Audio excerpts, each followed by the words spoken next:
Hi everyone, welcome to this year's open house virtual style. My name is Sylvia Tanious. I wish I could say I'm happy and excited to meet you all, but I hope that you are all doing well in the virtual world. Just wanted to take some time to give you guys some insight as to what my classroom looks like and a little bit about me and what human anatomy and physiology is all about.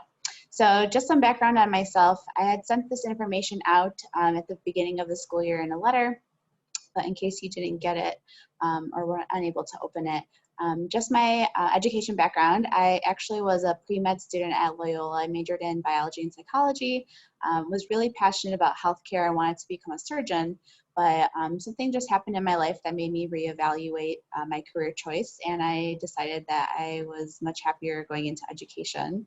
So I went on to pursue my master's at UIC, and I'm really grateful that I ended up where I am. Started teaching actually at Westwood College in a medical assisting program, which was a really great marriage of my love of healthcare and science and teaching, but realized I wasn't a huge fan of adult learners and that I really appreciated working with young adults and being able to develop those relationships long term. So I was lucky enough to come to LT. I'm going now into my 9th year.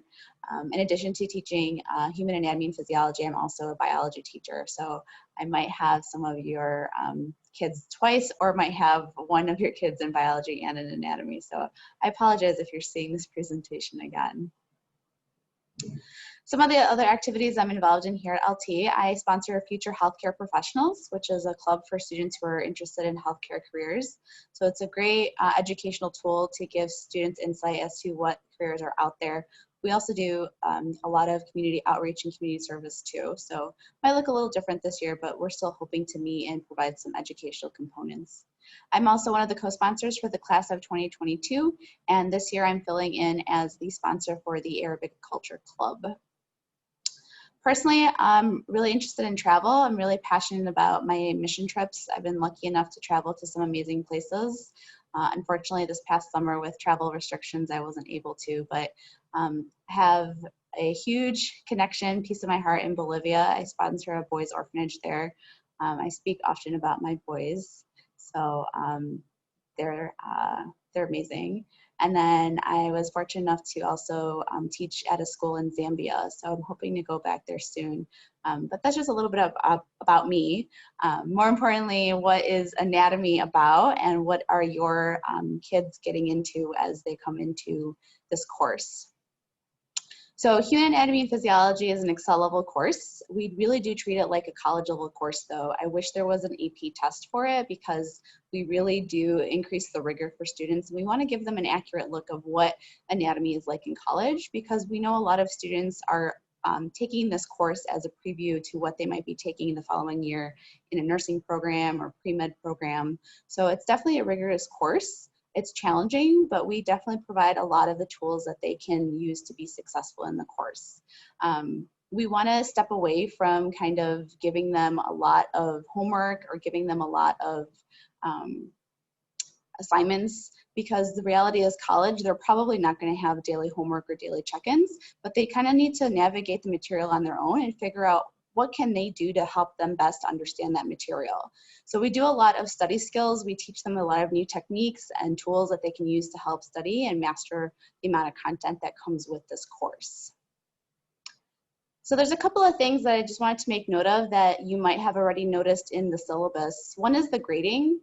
LT came out with a new grading system this year school-wide where 100% of their grades are from summative assessments, and 0% of their grades are coming from formative assessments. So we're still keeping the same grading scale of a 90, 80, 70, 60, 50 to identify what their grade is. But keep in mind that 100% of that grade came from a summative assessment, which is really meant to show mastery and full understanding, and that there is no longer any grades given to homework assignments that are really meant to show practice.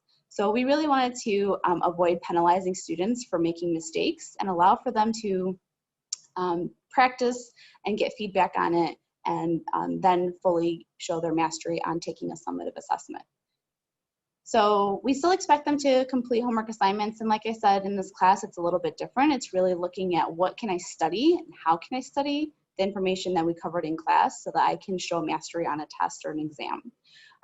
So we will do check-ins periodically, and we will give the students materials to help guide them.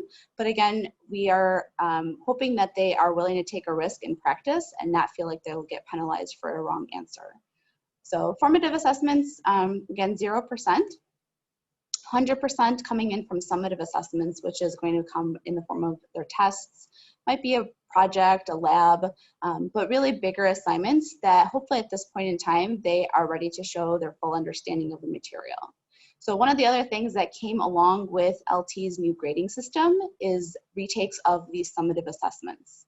So as long as a student qualifies for a retake, they are allowed to take a summative assessment over again to show fuller understanding. Ideally, they're showing that they are completing their formatives, they're doing their homework, or they're doing their in-class assignments, and that they are engaged in the process. So we obviously want to make sure that students are improving. So the summative score that they get on their retake is going to replace it.